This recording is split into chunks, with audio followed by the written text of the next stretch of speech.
നടൻ ഷൈൻ ടോം ചാക്കോയും കുടുംബവും സഞ്ചരിച്ച കാർ അപകടത്തിൽപ്പെട്ടു. ഷൈന്റെ അച്ഛൻ CP ചാക്കോ അപകടത്തിൽ മരിച്ചു. തമിഴ്നാട് സേലത്തിനടുത്ത് ധർപുരിയിലെ പാലക്കോട് വെച്ചായിരുന്നു ഈ അപകടം. ഡ്രൈവർ ഉൾപ്പെടെ 5 പേരാണ് ആ കാറിൽ ഉണ്ടായിരുന്നത്. ഷൈനെയും സഹോദരനെയും അമ്മയെയും പരിക്കുകളോടെ ആശുപത്രിയിൽ പ്രവേശിപ്പിച്ചിരിക്കുകയാണ്. മുന്നിൽ പോയ ലോറി വലത്തോട്ട് തിരിയുന്നതിനിടെ പിറകിൽ വന്ന ഇവരുടെ കാർ, അതായത് ഷൈൻ സഞ്ചരിച്ചിരുന്ന കാർ, അതിൽ ആ ലോറിയിൽ ഇടിക്കുകയായിരുന്നു. ஃப்ரண்ட் லாரி போயிட்டு சார். பேக்ல வந்து எடுத்துறாங்க. இவங்க கார் வந்து ஹிட் ஆயிடுது. ஹாஸ்பிட்டல் ரைட் எடுக்கிறாங்க. லாரி பேக் இல்ல, லாரிக்கு ரைட் எடுக்கிறாங்க. கார்ல 5 மெம்பர்ஸ் அவர் ஆக்டராகவும் ஃப்ரண்ட் கார் ஓட்டுவார். ஒரு சிபி சாக்ஸோ டெத்துங்க சார். ஃபாதர் அவங்க அம்மாவுக்கு லைட் இன்ஜுரிங்க சார். ஆக்டருக்கு இன்ஜுரிங்க சார். 2% நோ இன்ஜுரிங்க சார். KB ശ്രീധരൻ സേലത്ത് നിന്ന് നമുക്കൊപ്പം വിവരങ്ങളുമായി ചേരുന്നുണ്ട്. ശ്രീധരൻ, സങ്കടപ്പെടുത്തുന്ന വിവരമാണിത്. ലഹരി വിമുക്തി കേന്ദ്രത്തിലേക്ക് കുടുംബസമേതം പോവുകയായിരുന്നു, മകനെ അവിടേക്ക് കൊണ്ടുപോവുകയായിരുന്നു അച്ഛനും അമ്മയും ചേർന്നെന്നാണ് അറിയാൻ കഴിയുന്നത്. ബാംഗ്ലൂരുവിലേക്കുള്ള യാത്രാ മധ്യയാണ് ഈ അപകടമുണ്ടായത്. എങ്ങനെയാണ് അപകടമുണ്ടായത്? അപകട കാരണം എന്താണെന്നാണ് പ്രാഥമികമായി അറിയാൻ കഴിയുന്നത് ശ്രീധരൻ? ആര്യ, നമ്മളിപ്പോൾ ഉള്ളത് പാലക്കോട് പോലീസ് സ്റ്റേഷനിലാണ്. ഇവിടെയായിരുന്നു ഇപ്പോൾ കാറുണ്ടായിരുന്നു. കാർ ഇപ്പോൾ ഇവിടെ നിന്ന് മാറ്റി. അതിന്റെ ദൃശ്യങ്ങൾ നമ്മൾ അവിടെ ലഭിച്ചിട്ടുണ്ടെന്ന് വിചാരിക്കുന്നു. ഏതായാലും ഇന്ന് രാവിലെ 6:30 റായ്ക്കോട്ട ഹൈവേയിൽ വെച്ച് ഈ അപകടം ഉണ്ടാകുന്നത്. ഈ അപകടത്തിൽ ഷൈൻ ടോം ചാക്കോയുടെ അച്ഛൻ CP ചാക്കോയ്ക്ക് ജീവൻ നഷ്ടപ്പെട്ടു. അമ്മയ്ക്കും സഹോദരനും ഷൈനും പരിക്കേറ്റു. ഡ്രൈവർ കൂടെ ഉണ്ടായിരുന്നു. അതേപോലെ നമ്മോടൊപ്പം ചേരുകയാണ്. അനീഷ് അല്ലേ, എന്താ ശരിക്കും സംഭവിച്ചത്? എന്താണ്? ഞങ്ങൾ ബാംഗ്ലൂർ പോകണമായിരുന്നു. ചേട്ടന് ട്രീറ്റ്മെൻറ്റ് ഉണ്ടായിരുന്നു. അപ്പോൾ ശിരൂർ എന്ന് പറഞ്ഞ ഹൈവേ, അത് ഡബിൾ ട്രാക്കാണ്. എന്നുവെച്ചാൽ ഓപ്പോസിറ്റ് പോകുന്നത് അപ്പുറത്തെ ട്രാക്കും, ഇത് 1 വേ ആണെങ്കിലും 2 സൈഡുണ്ട്, ലെഫ്റ്റ് റൈറ്റ്. അപ്പോൾ അവിടെ എത്തിയപ്പോഴത്തേക്കും എനിക്ക് യൂറിൻ പാസ് ചെയ്യാനുള്ളതുകൊണ്ട് ഞാനൊരു സ്പോട്ട് നോക്കാമെന്ന് വെച്ചിട്ട് ഞാൻ ലെഫ്റ്റ് സൈഡ് കീപ്പ് ചെയ്ത് പോകാം. അപ്പോൾ എനിക്ക് ലോങ്ങിൽ റൈറ്റ് സൈഡ് ഒരു ലോറി പോകുന്നത് കാണാം. ഞാൻ ട്രാവൽ ചെയ്ത് ആ ലോറിയുടെ അടുത്തെത്തി ക്രോസ് ചെയ്യാൻ വേണ്ടി നിൽക്കുമ്പോൾ ഈ ലോറി റൈറ്റ് സൈഡിൽ നിന്ന് ലെഫ്റ്റ് സൈഡിലേക്ക് പെട്ടെന്ന് ക്രോസ് ചെയ്ത് കയറി. അപ്പോൾ സ്വാഭാവികമായിട്ടും രാവിലെയാണ്, 6 മണിയാണ്, ഹൈവേ ആണ്. എൻ്റെ വണ്ടി ഒരു 60-80 സ്പീഡ് ഉണ്ടായിരുന്നു. ആ സ്പീഡിൽ കൺട്രോൾ ചെയ്യാൻ പറ്റില്ല. ലോറിയുടെ ബാക്കിൽ പോയി ഇടിച്ചു. സെൻസർ ഉള്ള കാരണം അതിൻ്റെ സ്റ്റിയറിങ് സ്റ്റക്കായി. അപ്പോൾ എൻ്റെ കൺട്രോൾ പോയി. ടയർ പൊട്ടിയിട്ട് വണ്ടി ഞാൻ റൈറ്റ് സൈഡിലേക്ക് കട്ട് ചെയ്തു. ബലം പിടിച്ച് റൈറ്റ് സൈഡിലേക്ക് കട്ട് ചെയ്തു. ആ ടയർ പൊട്ടി ആ ഉരച്ചിൽ തന്നെ ഉരഞ്ഞ് റൈറ്റ് സൈഡിലേക്ക് വണ്ടി മാറി കിടക്കണം. അവിടെ സ്പോട്ടിൽ പോയാൽ നിങ്ങൾക്ക് കാണാൻ പറ്റും. ബാക്കിൽ ഡാഡി ഉറക്കുമായിരുന്നു, സീറ്റ് ബെൽറ്റ് ഇട്ടുണ്ടായില്ല. അപ്പോൾ ആ ഒരു ആഘാതത്തിൽ വന്ന് എൻ്റെ സീറ്റിൻ്റെ ബാക്കിൽ ഇടിച്ചതിൽ തല പൊട്ടിയിട്ടുണ്ടായിരുന്നു. ഞങ്ങൾ ഹോസ്പിറ്റലിലേക്ക് പെട്ടെന്ന് വഴി കൂടി പോകുന്ന ഒരാളുടെ വണ്ടി പിടിച്ചു ഹെൽപ്പ് ചോദിച്ചു. അങ്ങനെ കൊണ്ടുപോയി ഹോസ്പിറ്റലിൽ എത്തുന്നവരെ ഒരു മൂളലൊക്കെ ഉണ്ടായിരുന്നു. ഞങ്ങൾക്കൊരു പ്രതീക്ഷ ഉണ്ടായിരുന്നു. ഹോസ്പിറ്റലിൽ എത്തിയപ്പോഴത്തേക്കും ഡാഡി പോയി. വണ്ടി ഓടിച്ചത് താങ്കൾ തന്നെയാണ്?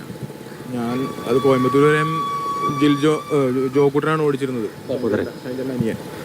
പിന്നെ അത് കഴിഞ്ഞപ്പോഴും സ്വാഭാവികമായിട്ട് ഞാൻ ചേഞ്ച് ചെയ്ത് കയറിയായത്. അപ്പോൾ ഞങ്ങൾ ജസ്റ്റ് ഒരു 2-3 മിനിറ്റ് മുമ്പ് സംസാരിച്ചതാണ്. എന്നോട് ബ്രദർ ചോദിച്ചു, ഞാൻ ഓടിക്കട്ടെ പശുന്ന് ചോദിച്ചു. ഞാൻ പറഞ്ഞു വേണ്ട ജോക്കുട്ട, എനിക്ക് കുഴപ്പമൊന്നുമില്ല, ഞാൻ ഓടിച്ചോളാന്ന് പറഞ്ഞു. അല്ല, തനിക്ക് ഉറങ്ങിക്കോ. ഞാൻ പറഞ്ഞു എനിക്ക് ഉറങ്ങാനില്ല, എനിക്കൊന്ന് മൂത്രം വയ്ക്കാൻ പറ്റുന്നുണ്ട്. ഞാൻ ലെഫ്റ്റ് സൈഡ് ഏതെങ്കിലും സ്പോട്ട് കിട്ടണമെങ്കിൽ നമുക്ക് നിർത്താമെന്ന് പറഞ്ഞിട്ട് ഞാൻ ആ ഒരു രീതിയിൽ ലെഫ്റ്റ് സൈഡ് കീപ്പ് ചെയ്ത് പോവാം. അപ്പോൾ എനിക്ക് ഒഴിഞ്ഞടക്കാൻ റോഡ്, ലെഫ്റ്റ് സൈഡ് വണ്ടികളൊന്നുമില്ല. റൈറ്റ് സൈഡ് എനിക്ക് നോക്കിയാൽ കാണാവുന്നൊരു ലോറി മാത്രമേ ഉള്ളൂ. അപ്പോൾ ആ ഒരു ഇതിൽ പോയിക്കൊണ്ടിരിക്കുകയാണ്. പെട്ടെന്നാണ് ഈ ലോറി ഞങ്ങളുടെ മുമ്പിലേക്ക് ക്രോസ് ചെയ്തത്. റൈറ്റ് സൈഡ് ട്രാക്കിൽ നിന്ന് അവർ ലെഫ്റ്റ് ട്രാക്ക് എടുത്തു. പക്ഷെ ഞങ്ങൾക്ക് ഒട്ടും പെട്ടെന്നായതുകൊണ്ട് തന്നെ ഞങ്ങൾക്ക് പെട്ടെന്ന് എന്താ ചെയ്യേണ്ടതെന്ന് അറിയാൻ പറ്റുക. ബ്രേക്ക് പിടിച്ചു. പക്ഷേ ആ ബ്രേക്ക് പിടുത്തത്തിൽ തന്നെ പോയി ഇടിക്കുകയും ചെയ്തു. എയർ ബാഗ് പൊട്ടി, സ്റ്റിയറിങ് സ്റ്റക്കായി, ടയർ പൊട്ടിയിട്ട് വണ്ടി റൈറ്റ് സൈഡിലേക്ക് മൂവ് ചെയ്തു. ഇപ്പോൾ വണ്ടി കിടക്കണ്ടായിരുന്നു ഡിവൈഡറിൻ്റെ അടുത്താണ്. അതെ, അവിടെ ചെന്നാൽ കാണാം ഉരഞ്ഞു വന്നിരിക്കുന്നത്. ലെഫ്റ്റ് സൈഡിൽ നിന്ന് ഉരഞ്ഞു വന്നിരിക്കുന്നത് കാണാം. ടയർ പൊട്ടിയിട്ട് റിമ്മാണ് ഉരഞ്ഞു വന്നിരിക്കുന്നത്. ലോറി അപ്പോൾ ലെഫ്റ്റ് സൈഡിലായിരുന്നു, ലെഫ്റ്റിലേക്ക് വന്നു. റൈറ്റ് പോയിരുന്ന ലോറി ഞങ്ങളുടെ ഫ്രണ്ടിലേക്ക് വന്നു. അപ്പോൾ പെട്ടെന്നുള്ളൊരു ചേഞ്ച് ആയതുകൊണ്ട് തന്നെ, കാരണം അവർ മിററിൽ നോക്കുകയാണെങ്കിൽ തൊട്ടടുത്ത് ഞങ്ങൾ കാണാം. പക്ഷെ അത് നോക്കിയിട്ടുണ്ടായില്ലെന്ന് എനിക്കറിയില്ല. അവർ പെട്ടെന്ന് ഞങ്ങളുടെ ട്രാക്കിലേക്ക് ചേഞ്ച് ആയി. ഡ്രൈവർ ഉറങ്ങിപ്പോയത് എങ്ങനെ ആയിരിക്കുമോ ലോറിയുടെ? ഞങ്ങൾ ആ സമയത്ത് കോൺഷ്യസ് ആയിട്ട് ഡാഡിനെയും മമ്മീനെയും കൊണ്ട് ഹോസ്പിറ്റലിൽ പോകാന്നുള്ള ഒരു ഇതിൽ ഞങ്ങൾ എല്ലാം ഇട്ടിട്ട് അവിടെ നിന്ന് ഒരു വഴി കൂടി പോകുന്ന ഒരാളുടെ കാറ് ഹെൽപ്പ് ചോദിച്ച് ഞങ്ങൾ പോയത്. മുന്നിലപ്പോൾ ആരായിരുന്നിരുന്നത്? മുന്നിൽ ഞാനും ഷൈൻ ചേട്ടൻ അനിയൻ ജോ. ഏറ്റവും ബാക്കിൽ ചേട്ടൻ കിടന്ന് ഉറങ്ങായിരുന്നു. ചേട്ടൻ്റെ കൈക്ക് ഫ്രാക്ചർ ഉണ്ടെന്ന് പറഞ്ഞു. ഇപ്പോൾ വേറൊരു ഹോസ്പിറ്റലിലേക്ക്, ഇവിടെ ഓർത്തില്ല, വേറെ ഹോസ്പിറ്റലിലേക്ക് മാറ്റിയിട്ടുണ്ട്. അമ്മയ്ക്ക് എങ്ങനെയുണ്ട് ആരോഗ്യസ്ഥിതി? നമുക്ക് ബാക്ക് പെയിൻ ഉണ്ട്. കാരണം രണ്ടുപേരും സീറ്റ് ബെൽറ്റ് ഇട്ടുണ്ടായിരുന്നില്ല. കാരണം അവർ അങ്ങനെ ഇടാറില്ല, അവർ ഉറങ്ങും. ഞങ്ങൾ നോർമലി ഇന്നവരെ അങ്ങനത്തെ ഒരു സംഭവങ്ങൾ ഉണ്ടായിട്ടില്ല. ആ ഒരു വിശ്വാസത്തിലായിരിക്കുള്ളൂ. പാവം മമ്മി ഫ്രണ്ടിലേക്ക് വന്നു, ഐഡിയിൽ ജോക്കുട്ടിൻ്റെ മടിയിലേക്കായി വന്നു. അപ്പോൾ ഡാഷിൽ അടിച്ചുകൊണ്ട് എന്താ അറിയില്ല, ബാക്ക് പെയിൻ ഉണ്ട്. മമ്മിക്ക് കാല് കുത്താൻ പറ്റുന്നില്ല. മമ്മീനെയും ചേട്ടനെയും കൊണ്ട് ജോക്കുട്ടൻ ധർമ്മപുരി മെഡിക്കൽ കോളേജിലേക്ക് പോയി. ഡാഡി അവിടെ ഉണ്ട്. ഞാൻ ഇവിടെ പെറ്റീഷൻ കൊടുക്കാനും ഇവിടെ പോലീസ് ഓഫീസേഴ്സ് വിളിച്ചിട്ടുണ്ടായിരുന്നു. എൻ്റെ കാര്യങ്ങൾ ചെയ്യാനും പേപ്പറൊക്കെ റെഡിയാക്കാനും പോസ്റ്റ്മോർട്ടം ചെയ്യാനുള്ള പരിപാടിക്ക് വേണ്ടിയിട്ട് വന്നതാണ്. ഈ റായിക്കോട്ട റോഡ് വഴി നിങ്ങൾ സ്ഥിരം വരുന്നതാണോ? എങ്ങനെ? അല്ല, ഞങ്ങൾ ഇതിന് മുന്നേ ഒരു പ്രാവശ്യം ചേട്ടൻ ഇതുപോലെ ഡി അഡിഷൻ സെൻറ്ററിൽ പോകണമെന്ന് ആവശ്യമുണ്ടായിട്ട് പോയിട്ടുണ്ടായിരുന്നു. പിന്നെ ഇടയ്ക്ക് ഷൂട്ടിന് ഞങ്ങൾ വരാറുണ്ട്. റോഡ് ഞങ്ങൾക്ക് അറിയാവുന്ന വഴി തന്നെയാണ്. പക്ഷെ ഇപ്പോൾ ചേട്ടന് എന്തോ ഇമോഷണലി എല്ലാം നിർത്തി ചേട്ടനിപ്പോൾ ഓക്കെയാണ്. ഞങ്ങൾ ഉൾപ്പെടെ എല്ലാവരും ഞങ്ങൾ ഓക്കെ ആയിട്ടൊക്കെ ഇരിക്കുന്നു. പക്ഷേ ചേട്ടന് സ്വയം തോന്നിയതാണ്, എനിക്ക് ഇമോഷണലി എനിക്ക് കൺട്രോൾ ചെയ്യാൻ പറ്റുന്നില്ല, എനിക്ക് അതും കൂടി ഒന്ന് ട്രീറ്റ് ചെയ്യണം, അതുകൊണ്ട് അവിടുത്തെ റീഹാബ് സെൻറ്ററിൽ നിന്ന് പോകണമെന്ന് പറഞ്ഞിട്ട് ഞങ്ങൾ അങ്ങനെ പോയതാണ്. ഷൂട്ടും കാര്യങ്ങളൊന്നും അല്ലായിരുന്നു.